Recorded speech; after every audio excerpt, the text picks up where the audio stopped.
All right. So we'll Yeah. So it was that incredible mental clarity really was something that was very unique and incredibly desirable. And I just felt like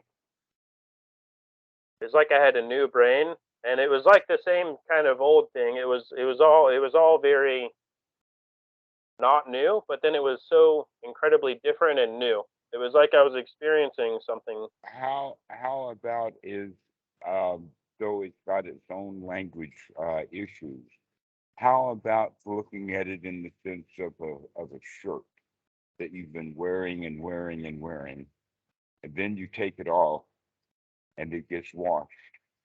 Now you're putting that shirt back on after it's been washed, and it's a different shirt now than it was when it was dirty. Okay, so that's a way of looking at the mind is that once you're beginning to clean out all of the obstructions that prevent you from seeing clearly the way things are, you're beginning to see things more clearly because the Mhm. obstructions are out of the way. The fog is lifted. The veil has been lifted.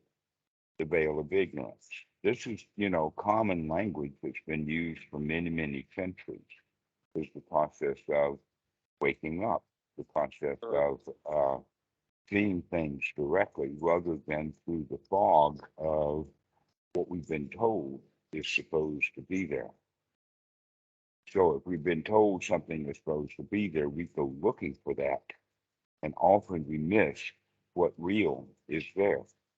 That in fact it's on YouTube. It's quite common. I've seen various versions of it. And before the film starts or as it starts, the announcer says, count how many times the basketball is passed from one person to the next. And while you're watching this 10 or 15-second video, someone marches across the stage in a great big gorilla costume, waves to the audience to try to get everybody's attention, and then moves across the stage.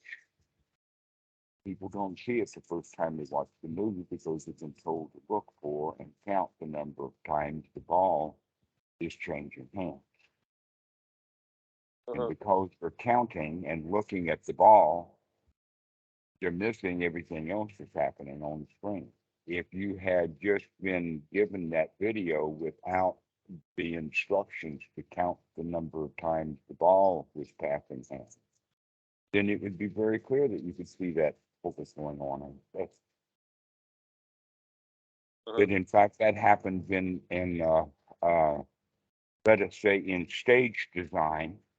In the old days, in fact, one of the university courses that I took when I was in fine arts was on stage design, and part of what we had to learn to do was to make the change of scenery as part of the action on the stage so that the people couldn't notice that there were stage hands changing scenery while the play was going on because of misdirection. Mhm. There is also a Japanese form of art where the puppeteers dress in black, but they are completely right out there on the stage for everyone to see, except nobody's looking at the puppeteer because they're looking at his puppet. But if you look at really what's going on, all you see is a puppeteer maneuvering his puppets.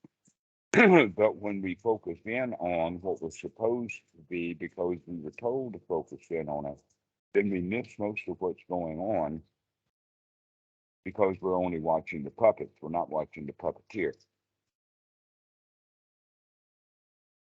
So this is an important quality of the waking up process is that it's not that we're seeing things new.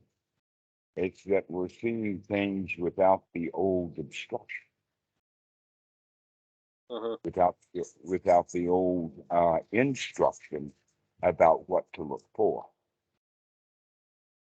you're told to look for something and you go looking for that which you've been told to look for, you're going to miss a whole lot about what's really going on. Yeah. This is very common with meditators. This is very common in spiritual stuff, because the students are out looking for something and they're missing a whole lot about what's really going on. Just like they miss that gorilla on stage because they're counting the number of times the ball is changing hands. Yeah. This is a really, really beautiful understanding then of a new way of looking, is to really just look at what's going on, including what the Buddha was referring to is the arising and the passing away.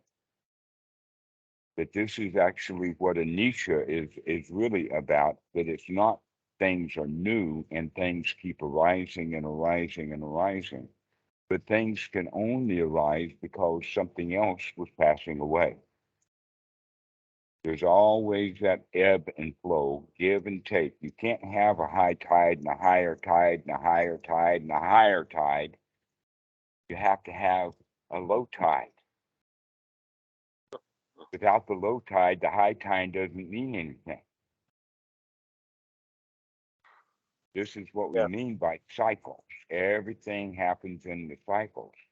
So we need to watch the cycles as they go up, as well as the cycles as they come down. And in fact, what we've been looking at is the cycles as they go up. We look for insights and inspirations and events and things like that in our meditation practice. In fact, Western Buddhism is very much event oriented.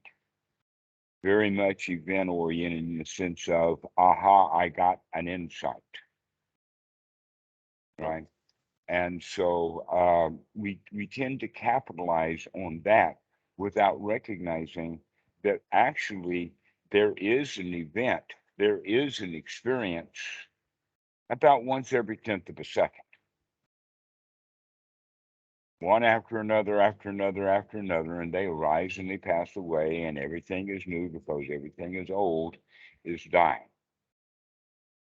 And so what we need to do is to start paying attention to that, not arising, but the passing away. So if you look at the Ānāpānasati Sutta, you know, it's based in the satipatthāna of the four foundations of mindfulness. The satipatthāna being the body, the feelings, the mind, and the mind's objects. The Kaya-nupassana, Vedana-nupassana, Chitta-nupassana, and Dhamma-nupassana. These are the four parts of Ānāpānasati. And generally, the way that we practice is we work with the objects of the mind to make them wholesome so that we can then get things correct with the body, the feeling, and the mind, and get the mind really, really fit for work, which is what we're normally referring to as the first jhana, when we have the jhana factors, when we feel really good, when we feel safe, secure, comfortable, satisfied, and successful. And we keep applying the mind to that and being able to sustain it. So part of the quality of the sustaining it is to recognize when it's starting to rot away. Okay, that's the whole point about the sustained thought, is beginning to watch what is rotting out so that some new thing will happen. This is where we come to the Dhammanupassana, or the fourth of the tetrad in Ānāpānasati. And that is step 13, 14, 15, and 16 is normally one of the ways it's referred to. And on the first item, step number 13, once the mind is fit for work, we watch things start to change. Okay. There is a kind of a rotting away or a dying that's happening Nothing, let us say, is a creation without something else dying. That happens on so many examples that it's hard to even figure out one. Oh, one would be that the exhaust that is created out of the back of an automobile is the rotting away of the fuel. Okay, that's an easy one to see. You can see a lot of other stuff. So the arising of this means the destruction of that. The source, food, then becomes the ship. And so this is what we mean by everything is in turmoil, everything is in changing. And so we start to pay more and more attention to the fading away or the dying process.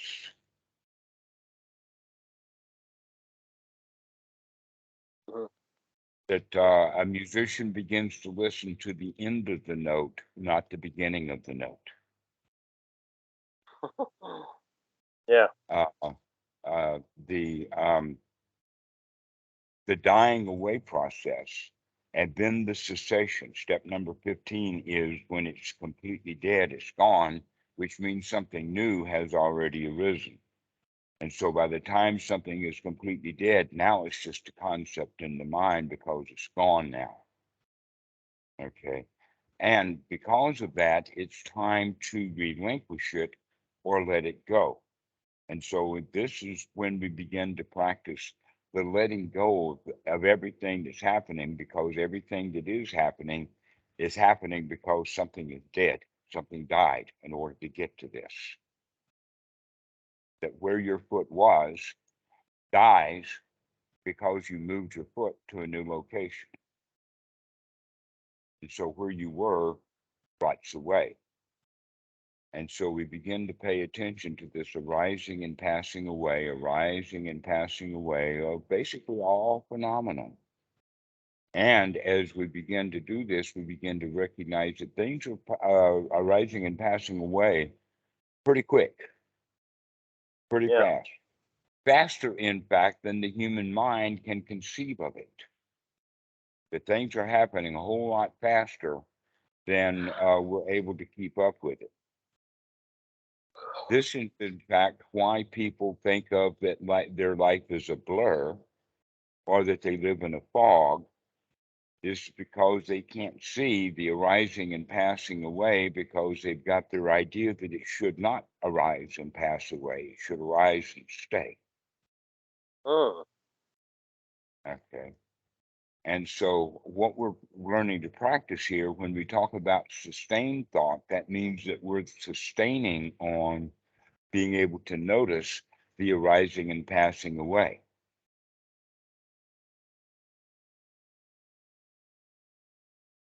And so we continue to watch. As we watch, we see things arise and pass away. But what happens instead is the watching passes away.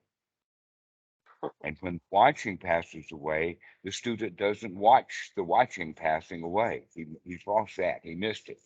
Because he thinks he's supposed to be concentrating on or watching what's arising. Okay. So this is a new way of beginning to understand. There's also the point of that there is just one experience after another after another. They arise and they pass away, and they arise and they pass away. And yet in Western Buddhism, we're supposed to have some events that when they arise, that means something special. Oh, now that I've had this experience, that means I'm a Sotapan. Or now that I've had this experience, that means I'm a jhana master.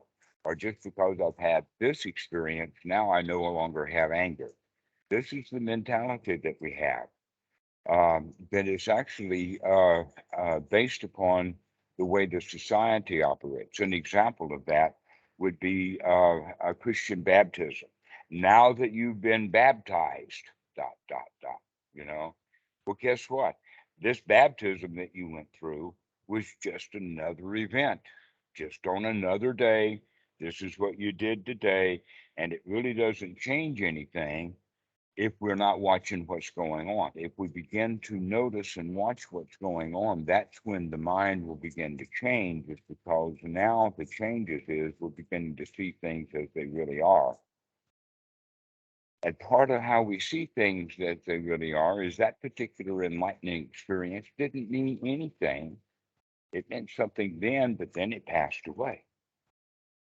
And if it means something now, it's because I'm imagining that it means something now, where in fact it's just an old experience.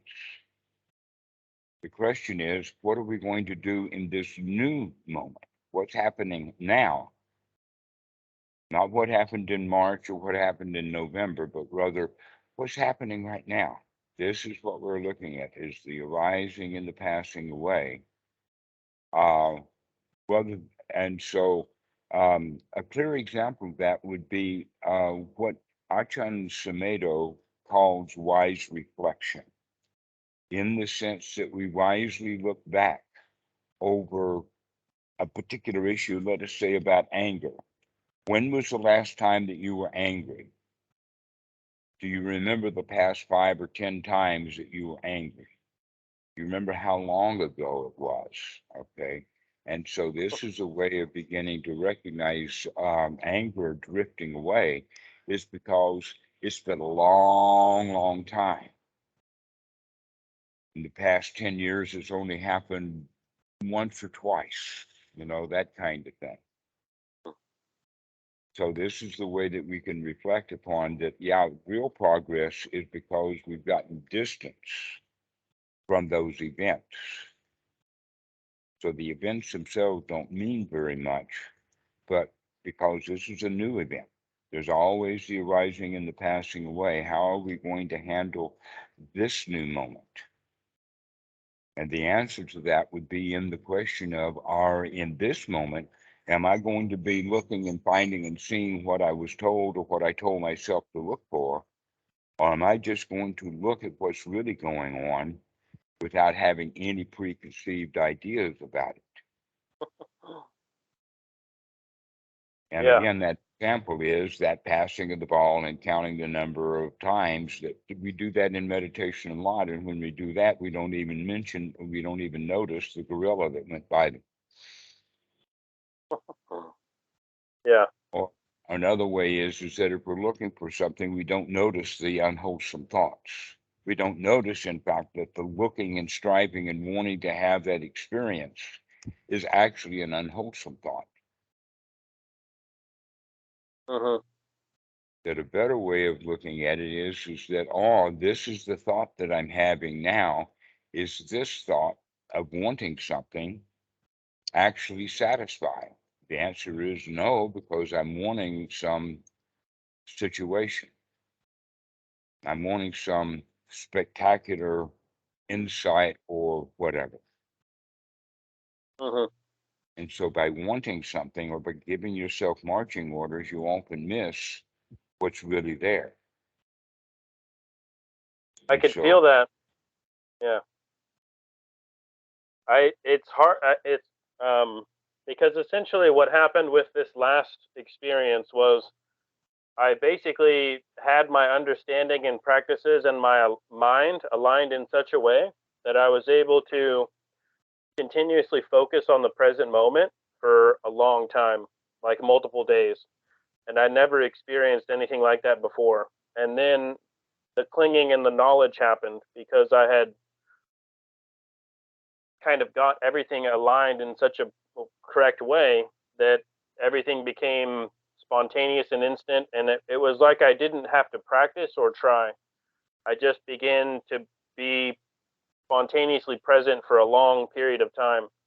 And then something I could feel it kind of like a clinging or like I was beginning to want that thing to happen. I was beginning to want that state, and I could feel it passing away, but it didn't really feel like I could.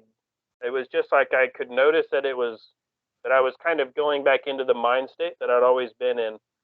And it was very hard to somehow get myself back into that state, even if I could somehow. It's like it had such a positive effect that I'm clinging so hard to try and be present that it's almost stopping me from being present, or and something like that. Yeah. Yes, that's exactly what we're getting at. So you're phrasing it in that way. So if you were practicing correctly and getting yourself into a good state, then you can use that as the analogy of pushing a car because it won't run. And to get the car to move up from 0 to 1 mile an hour takes a lot of effort. Okay. And then if you continue to push on the car, as you take each step, you can keep it going one step at a time. But what happens is that we get the car rolling and then we stop working. And then the car stops because of inertia and because of road resistance and because of whatever we're going to have in the mind, that the vehicle will come back to a stop again. And we don't like that because we thought that we had it rolling. Yeah. Right. And so this is a common meditation practice, is that when the students get their practice rolling, they say, oh, I've got it rolling now. I don't have to do anything. Yeah. And then it goes back to a stop again, and we get frustrated because we thought that we had things rolling again. So the answer to that, obviously, is we'll never mind, start again, but let's do it the way that we did it in the first place, rather than doing it with our new expectations of this should be easy because I did get it rolling. Yeah. Okay. And so the way that we do get the thing rolling is going back to watching the thought to change it from an unwholesome thought to a wholesome thought. And that's what we need to keep practicing over and over and over again, even though we get it on a roll so that often most of the thoughts are wholesome. We have to still be on guard for the fading away of those wholesome thoughts, giving rise to the unwholesome thoughts, including the desire of wanting something out of meditation, as opposed to just experiencing it the way that it actually is. Because that's the real marvelous part, is that the way things actually are is good enough. Yeah. And wanting something to be different so that they'll be even better, that is the problem. That's the fact that we can't get what we want is because we thought that we'd already put in all the work that we needed to put in to get it. Mm-hmm. It's almost like being surprised at the end of a milkshake. Yeah. Every time I took a sip, that milkshake went down. But now that it's empty and you hear the rustling of the air with the straw at the bottom of the tap, he says, what happened? Every time I sucked on this, there was still more milkshake. Every time I sucked on this, there was more milkshake. And we didn't look at the fact that things were dying. And I so guess when that letting go is again, like, yeah, mhm. that's the hardest part, is like, maybe it's just a lack of practice that I'm just not familiar with it, and I don't really know how to, because when it was happening, I was able to kind of let it go. But then I didn't continue the practice. I just was like, oh, I'm just going to let that go. And then I'm going to, because I didn't really, it was like there was so little practice to get this ball rolling that I Mhm. thought that, yeah, so I guess it's, even when it was happening, I did understand that it was probably just a thing that I need to practice, and that ultimately I'm progressing really nicely. And so I just need to put in more work and keep doing the work and stuff. Um, and I guess the thing that was it, I just wanted to talk with someone about it because it was so confusing. I didn't understand why it was fading like that, and I didn't really understand that, like, what I didn't understand what the coming down or the fading away part was, and I thought that maybe I was doing something wrong, but at the same time, I kind of thought that it was just the old habits kind of dying hard, and that this is probably how it's going to be for a while until I get into a new state. Guess what now, in that regard, when you said doing something wrong, that's like the marching orders of go count the number of times the basketball changed hands. And because you're looking for something that you're doing wrong, you're not seeing what is actually there. Okay. So by not looking at, in fact, if you're asking the question, am I doing something wrong? That's already coming out of doubt. And so the right way to look at that is that, because I'm asking for what am I doing wrong, that is an indication that there is doubt in the mind. And doubt is a hindrance. Okay. And so we can throw that whole show out and say, never mind, let's practice correctly. In other words, once we get the car rolling, worrying about the car coming to a stop is not going to prevent the car from coming to a stop. It's going to come to a stop if you don't keep pushing it. So it's just the worry is just a recognition that I need to start working again, or I need to push a little bit. Not. Right. I think that was something that I just resisted. Yeah, I didn't want to continue to do the work. I know. Well, you deserved to not have to work anymore. I mean, look how much work you put in. That's a lot. Oh, yeah, okay. That I did get that car rolling. Why does it keep rolling? Yeah. Okay. Well, it's definitely kind of, these things are intuitive, and I kind of sensed it, and I wasn't too worried. That's why I didn't kind of come and immediately kind of panic and freak out. And I kind of figured that just by us practicing and talking, that I would eventually come the progress, because the progress always just seems to happen for me anyways, whether I practice or not. So it's just, I guess it's really about building that discipline to do practice daily. Right. Okay. So the fact is that there is a foundation that's being laid. Another way of looking at it is that you're pushing the car out of this mud, and that the next mud that it's going to be in is not quite as muddy. And eventually you get the car on pavement so that now it's easier to roll. So that's part of the analogy that we can use there. Yes, that in fact, once we do get some things going, they get easier simply because we developed it as a skill. But if we don't apply that new skill, things are going to, roll to a stop anyway. Yeah. And so we have to keep that right effort. Now the effort gets easier, but we still have to remember to put the effort in. To put in the effort, to remember to take a deep breath, to remember to throw out the unwholesome thoughts about the past, thoughts about the future. Keep coming back to the present moment over and over again.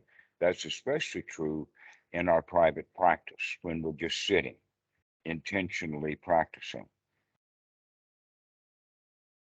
Is to be on guard for the kind of thoughts that will, let us say, replace the very wholesome thoughts, which means that the very wholesome thoughts are dying away now, and the unwholesome thoughts are taking over. And the quicker that you can catch that, then you can come back and start pushing again so that you can actually get it into a rhythm. But most of the time, for the very beginner, getting things rolling was so much work that they want to take a rest after they get it rolling, and then it rolls to a stop again. Yeah. Well, luckily it's bad enough, and it feels so good to get it rolling that I think that's what I'm noticing with the cycles becoming shorter, is I'm getting better at recognizing when things are not working as well. Even though it's great, I would still say that what I experience all the time is like so blissful that it would be good enough for most people. But I'm kind of coming to realize that, if I could experience something that is the peak of bliss and and just regular satisfaction and enjoyment, it's so it's not like things are crashing down, and it's not actually that bad. It's just regular life. And but I'm starting to notice how good things can be, and how much of an ability I have to make things good and to clear my mind and to really choose the way I want to feel and choose how I want to be.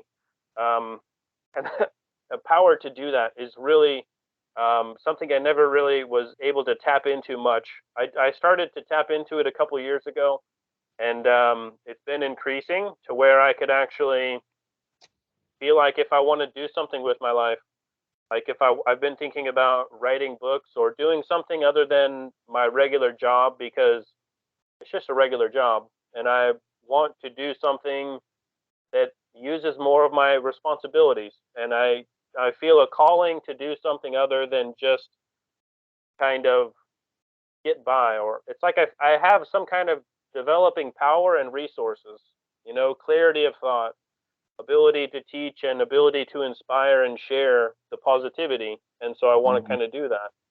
May I offer a suggestion of a way of phrasing it?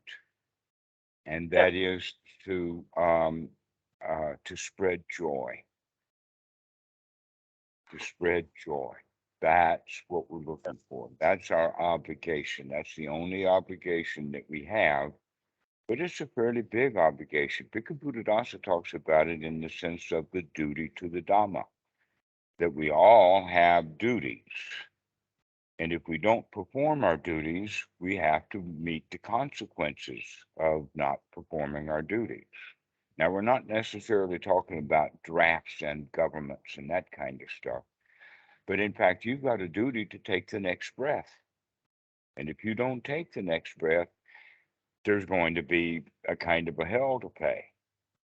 Yeah. So you're going to be dead in 3 to 5 minutes if you don't take the next breath. So we can think of that as a duty to breathe. Well, we can also see that we have a duty to clean out the mind, and not doing that duty means that now we can't see very well across the room of our own mind because it's so full of junk. We've got so many orders, so many marching orders, that we can't see the gorilla marching across the room. Right? And so this is another kind of duty to the Dhamma, is to clean things out. And that also in the cleaning of that out, there comes a joy. Now, the joy is kind of good, it's kind of remarkable, but it's not spectacular. When we use words that come from Old English like bliss, that word is spectacular. And if we're wanting something spectacular, we often miss what is actually there, that was intended to be spoken of when they use the word bliss. But we hear the word bliss, think that it's something even bigger and better than that. And so this is not good enough because I wanted bliss. Satisfaction is not good enough. I want the really big stuff, right? Yeah.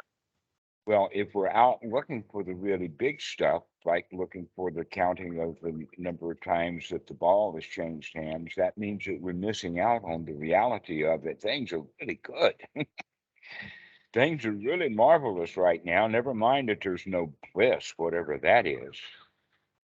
So we begin to look for, this is good enough. This is satisfaction. Become satisfied with what is.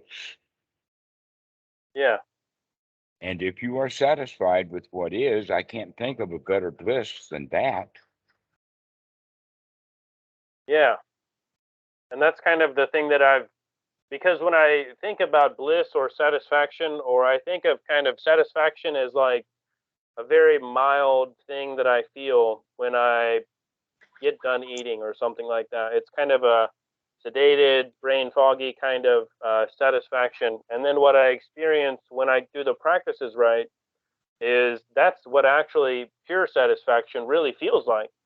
And what I've been calling as satisfaction was actually some element of dukkha and being released or something like that, or there's so there does have to be a little bit of the relabeling and really coming to actually maybe not even label anything at all, but just be aware of the way that things are, and trying to build up that new language. I think I remember talking about this once, that when you get into this present moment state of mind, there's like a new kind of knowledge that takes place, or it's a new way of processing information, and it's just very new, and kind of it takes a little bit of getting used to, and you have to kind of because what will happen is I'll kind of experience things, and I'll have the flash of the word or the concept will come up, and then it'll fade away and pass away. And so sometimes I'll have an experience of something, and then the old. Anyways, what else? There was something else that I wanted to talk about. Not really that so much thing, but I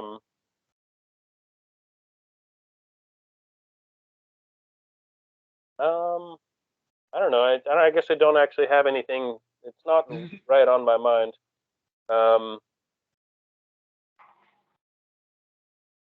don't know. I don't really have anything super. I just wrote down a bunch of notes, and I'm sure I'll kind of read and review things. But it's really just about, I guess, keeping the practice daily. Oh, one thing I guess maybe I remember wanting to have was there is a huge something happens when I go to sleep. Like I have a lot of, it's like I'm waking up in my dreams a lot. Last night I had kind of a very conscious dream where I was just like kind of I was waking up in my dreams. But so the dreams are becoming different, and that's interesting and weird. But the thing that I don't really understand yet is when I would have these other experiences of, let's say I had a very successful day of practice, and the car got rolling really nicely, and then I go to sleep. It's like a reset happens, and everything that I practiced yesterday, there's some kind of diminishing effect that will happen when I go to sleep, and then I'll kind of wake up in the old mindset. Does that make any sense? And I'm just kind of, so am I supposed to practice in the morning for like a certain amount of time and do arising and passing away or Ānāpānasati in the morning to kind of get back in that mindset? And is that, because that's what I really felt was happening when this thing was kind of dying or fading away. Every morning it was kind of like I had a little bit less of the clarity, and I felt a little bit more like my old kind of brain foggy, egoic self. And I had the intuition that I needed to do some kind of morning practice, but I couldn't figure out what it was, or I just was so exhausted and I didn't want to do the practice in the morning. But I felt that there was some essential morning practice that I wasn't doing, that maybe you could give me some advice or talk about that, because yeah. Okay. Yes, we can spend a bit of time about that.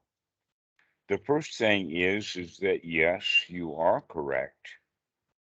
To a good time to practice is in the morning. This is well known that in fact that's why it's traditional for the monks to get up early in the morning for meditation. That this is in fact what happens in all the retreats.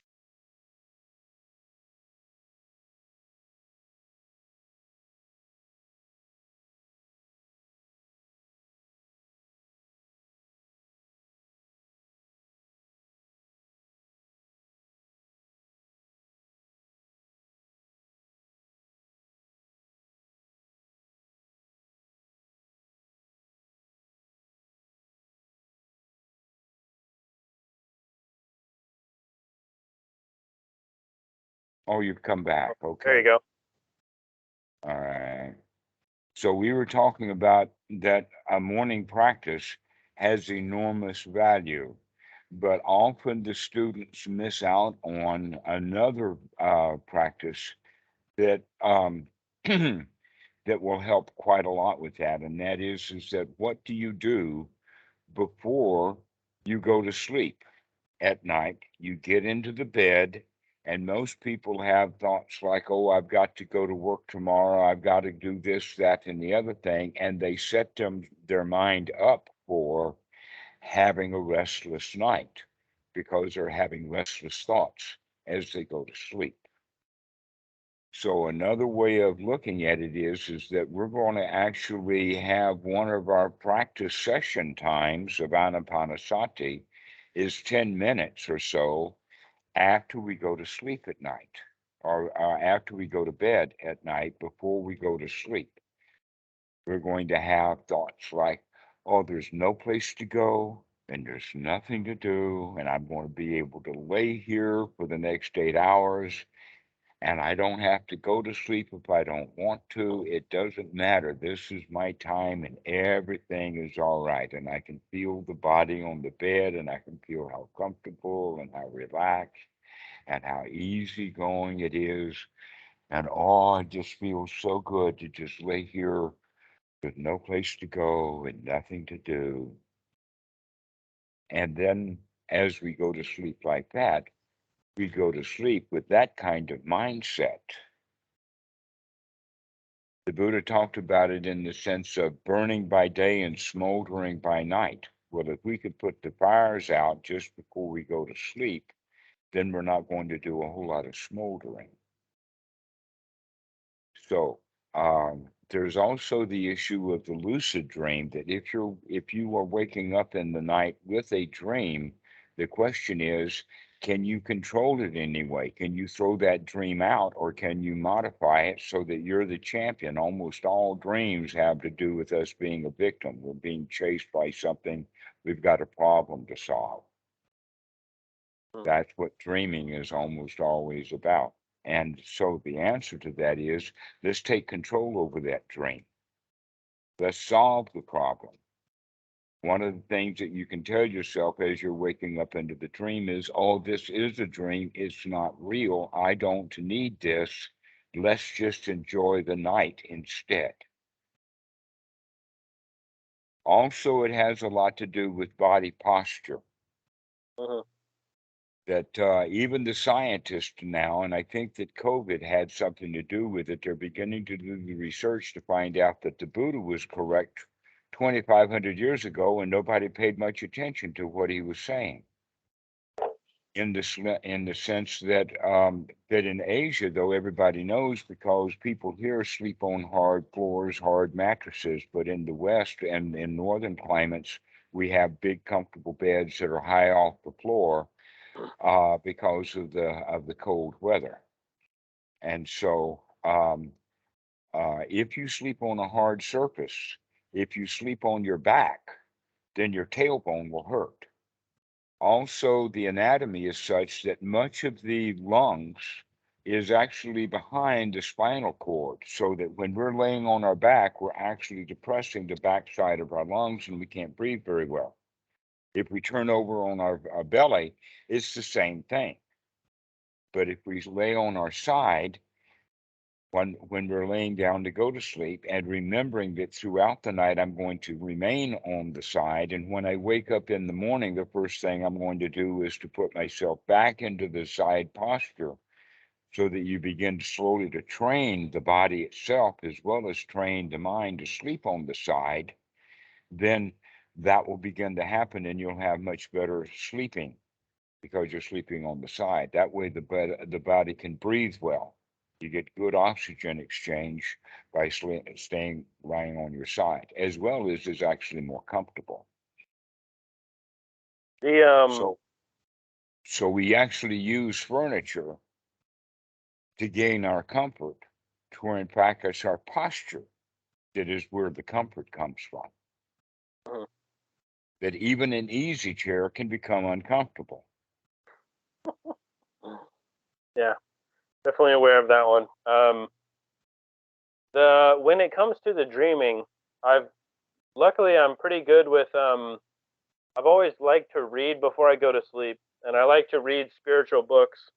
And I didn't really put two and two together, but at some point I did begin to realize that reading these very high vibration or very wholesome books of spiritual masters. I'm reading the Sri Aurobindo, Adventure of Consciousness lately, and then I'm always trying to read something positive.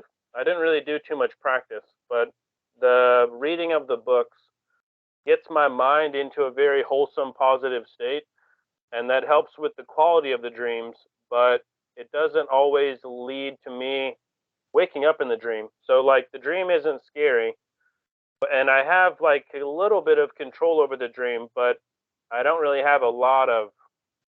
It's not like I'm very lucid. I'm just a little bit lucid.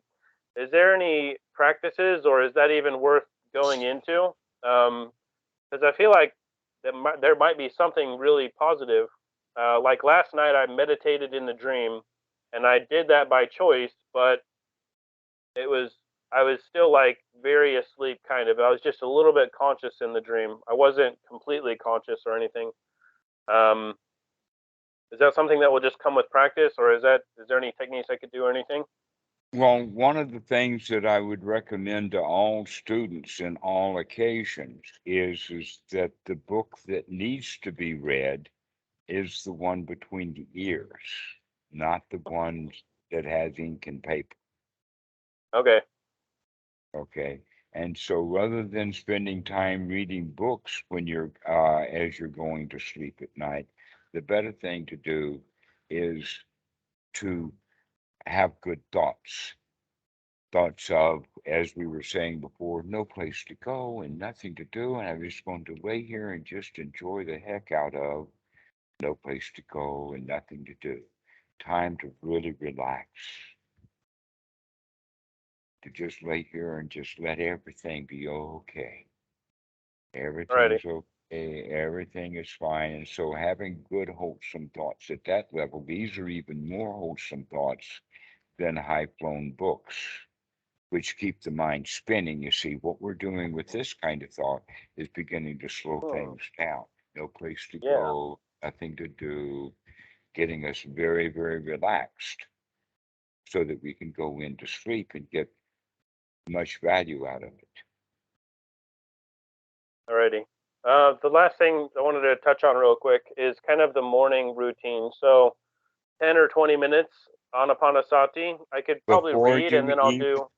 Before you even get out of bed is the time to start practice. As soon as you wake up, the very, very first thing that you do is to wake up. How do you know that you're awake? What is it that happens when you wake up in the morning? The first thing that happens, the very, very first thing that happens. There's darkness, and then I open my eyes, and then I wake up. It's like I could feel myself Before you rising. open your eyes, you open some other kind of eyes. In other words, the first thing that happens when we wake up is that we have knowledge now that we've just woken up. That's an interesting time. I was really excited to try and practice at that. Wow. I've never thought to try and practice when I'm in that state, because it's always like you feel kind of like a zombie. You're just kind of like, oh, I'm awake. I need coffee. I'll get up and get coffee. So the answer to that is that as soon as you wake up, you can take a deep breath and say, wow, I'm awake. I'm alive. I made it through the night. Wow. I'm super excited to try that one tomorrow.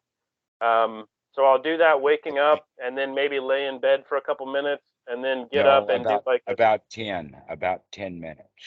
Do a full session of Ānāpānasati as soon as you wake up in the morning. No place to go. Before I even open. Everything is all right. What a marvelous day this is going to be. In other words, you really, really kind of get your mind in a very, very excellent state. And then go have coffee. Okay. Is the 10 minutes before, so like 10 minutes, let's say I go to bed and I got my eyes closed and I'm laying down, 10 minutes between my eyes closed and going to sleep, and then another 10 minutes before I've even opened my eyes and I'm awake, but I haven't woken up yet. Is there any other time? Well, that's waking up. Now we're going to actually practice waking up in the most wholesome way we can. Okay, as soon as consciousness comes, that's the opportunity now to really get the mind in a very, very good state. So any dreams that were had, throw those out. They're old, they're gone. We're going to just enjoy the present moment for a little while. Okay. A lot of people want to recollect upon their dreams when in fact we don't need to do that. We need to get the mind in a really pleasant state. So in fact, we could say then that going back to the analogy of pushing the car off, push it off after you go to bed at night, and then in the morning, push it off as soon as you wake up. As you wake up, you start pushing that car. See? So Wow. that's 20 minutes to practice. It's a freebie because you're spending that time anyway. Yeah, Not I've never practice. thought. Wow, that's amazing. I've never thought to practice during those times, but those are probably the two most important times to practice because it's very unique. It's like they're overlooked diamonds, and I just never thought to. In between those 2 points, I'll try and look for some other time and practice, maybe noon or something to kind of like pick up the gap. Yeah, And then I'll try to talk to you next week or the next week after that, and then we'll try and catch up and see how that excellent. practice is going. Great. Okay. Well, this is good. You practice as we've been talking about, and we'll finish now, and I'll see you later. Thank you very much. Have a good one. Okay. All righty. Bye-bye.